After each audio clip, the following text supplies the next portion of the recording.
പക്ഷേ K M Antony KSU ആണെന്ന് SFI പറയുന്നു, SFI ആണെന്ന് KSU പറയുന്നു. അതിന്റെ രാഷ്ട്രീയ തർക്കങ്ങൾ നടക്കുന്നത് അവിടെ നിൽക്കട്ടെ. കളമശ്ശേരി പോളിടെക്നിക്കിൽ പിടിച്ചത് 1, 2, 1 അല്ല 2 കിലോ കഞ്ചാവാണ്. അതും വിൽക്കാൻ വേണ്ടി പിരിച്ചതാണ്.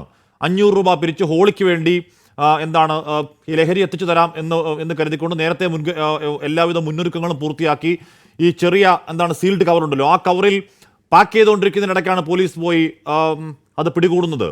ഓൺ എ ഫൈൻ ഡേ സംഭവിക്കുന്നതല്ല അതവിടെ ദീർഘനാളായി ഒരു ശീലം പോലെ എന്ന് വേണം അവരുടെ രീതികളിൽ നിന്ന് മനസ്സിലാക്കാൻ. ശ്രീ കെ എം ആന്റണി, കളമശ്ശേരി ഒരു ക്യാമ്പസിന്റെ ഹോസ്റ്റലിൽ നിന്ന് പിടിച്ച 2 കിലോ കഞ്ചാവ് എത്രത്തോളം ഭീകരമായ സൂചനയാണ് തരുന്നത് കെ എം ആന്റണി? ഹാഷ്മി, തീർച്ചയായിട്ടും വളരെ ഭീകരമായിട്ടുള്ള നമ്മളുടെ കലാലയങ്ങളുടെ മയക്കുമരുന്നിൻ്റെ സാമീപ്യം, അല്ലെങ്കിൽ അതിൻ്റെ എത്രമാത്രം ആ ദൂഷിത വലയത്തിലാണ് നമ്മുടെ കലാലയങ്ങളും യുവാക്കളും എന്നുള്ളതിൻ്റെ ഏറ്റവും വലിയ ഉദാഹരണമാണ്. കേരളത്തിൽ ഇന്നേ വരെ പിടിക്കാത്ത അത്രയും ക്വാണ്ടിറ്റി മയക്കുമരുന്ന് അഥവാ കഞ്ചാവാണ് ഇന്നിപ്പം ഈ ഗവൺമെൻറ് പോളിടെക്നിക്ക് കളമശ്ശേരിയിൽ നിന്ന് പിടികൂടിയിരിക്കുന്നത്. ഇതിൽ രാഷ്ട്രീയ വശങ്ങളെപ്പറ്റി നമ്മൾ ചിന്തിക്കേണ്ട കാര്യമേ ഇല്ല. കാരണം ഇരു വിഭാഗത്തിൽപ്പെട്ട, അതായത് പ്രധാനപ്പെട്ട 2 പാർട്ടികളുടെ വിദ്യാർത്ഥി സംഘടനയിൽപ്പെട്ട ആളുകൾ ഇതിനകത്ത് ഉൾപ്പെട്ടിരിക്കുന്നു. ചെറിയ ഒരു കാര്യമല്ല. 2 കിലോ എന്ന് പറഞ്ഞു കഴിഞ്ഞാൽ 10,000-കണക്കിന് രൂപയുടെ മൂല്യമുള്ള കഞ്ചാവാണത്. അതിനെ അർത്ഥം ഈ പ്രിൻസിപ്പൽ തന്നെ മാധ്യമങ്ങളിൽ വന്ന് പറയുന്നുണ്ട്. അതായത് 6 മാസത്തോളമായിട്ട് ഞാനിത് നിരീക്ഷിച്ചുകൊണ്ടിരിക്കുമായിരുന്നു, പോലീസുമായിട്ട് ഇതിൻ്റെ കാര്യങ്ങൾ സംസാരിക്കുന്നുണ്ടായിരുന്നു, പോലീസിന് ഇതിൻ്റെ കാര്യങ്ങൾ അറിയിക്കുന്നുണ്ടായിരുന്നു എന്ന് പറയുന്നുണ്ട്. ഈ പോലീസ് ഇപ്പോൾ ഇവിടെ കയറിയിരിക്കുന്നത്, ആദ്യമായിട്ട് പോലീസിനെ അഭിനന്ദിക്കുക വേണ്ടത്. കളമശ്ശേരി പോലീസിനെയും അതുപോലെ തന്നെ തൃക്കാക്കര ACയെയും മറ്റുമൊക്കെ അഭിനന്ദിക്കുകയാണ് നമ്മൾ വേണ്ടത്. കാരണം വളരെയധികം പ്ലാനിങ്ങോട് കൂടിയാണ് അവർ ചെയ്തിരിക്കുന്നത്. പോലീസ് അതിൻ്റെ പിൻവശത്തോടുള്ള ഗോവണിയിലൂടെ ടെറസിലൂടെ കടന്നാണ് ഈ മുറികളിൽ എത്തിയിരിക്കുന്നത്, മുകളിൽ. തീർച്ചയായിട്ടും അത് പോലീസിൻ്റെ ഈ റെയ്ഡ് അല്ലെങ്കിൽ മയക്കുമരുന്നിനായിട്ടുള്ള പ്രയത്നങ്ങൾ കേരളത്തിലെ എല്ലാ ജനങ്ങളും ഏറ്റെടുത്തിരിക്കുന്നു എന്നുള്ളതിൻ്റെ ഉദാഹരണമാണ്. ഇപ്പോൾ നമുക്കറിയാം, കോഴിക്കോട് ഒരു ഗ്രാമം തന്നെ, ഒരു പഞ്ചായത്ത് തന്നെ ലഹരി വിരുദ്ധമായിട്ട് അവർ പ്രഖ്യാപിച്ചിരിക്കുന്നു. അവരെ ആരെ കണ്ടാലും അവർ പിടികൂടുമെന്നുള്ള രീതിയിൽ പൊതുജനങ്ങൾ തന്നെ രംഗത്തിറങ്ങിയിരിക്കുന്നു.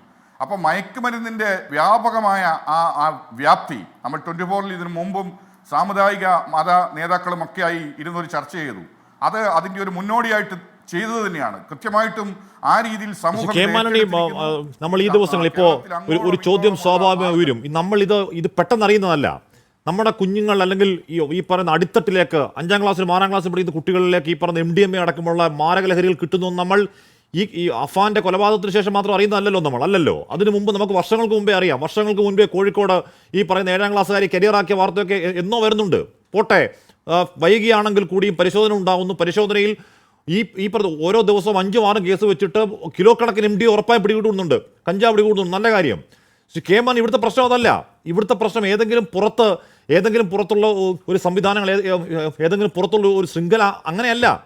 ഇതൊരു കേരളത്തിലെ പ്രധാനപ്പെട്ട ഒരു കോളേജിലെ പ്രധാനപ്പെട്ട ഒരു ക്യാമ്പസിൽ എല്ലാവരുടെയും കൺമുന്നിൽ ഈ പറയുന്ന ഒരു ഹോസ്റ്റൽ റൂമിൽ പരസ്യമായി 2 കിലോ കഞ്ചാവ് കൊണ്ടുവന്ന് അത് ആ കോളേജിൽ 500 രൂപ പിരിച്ച് വിൽക്കാൻ നോക്കുന്നു. ശ്രീ കെ എം ആന്റണി, കേരളത്തിലെ ഏതൊക്കെ ക്യാമ്പസുകളിൽ, ഏതൊക്കെ ഹോസ്റ്റലുകളിൽ ഈ കാർട്ടൽ വർക്ക് ചെയ്യണമെന്ന് ആർക്കറിയാം? പേടിയാവുന്നില്ലേ ഓർക്കുമ്പോൾ? തീർച്ചയായിട്ടും പേടിയാകുന്നു മാത്രമല്ല, അതിഭയങ്കരമായ ആശങ്കയോടെ നമുക്കതിൽ വരുന്നുണ്ട്.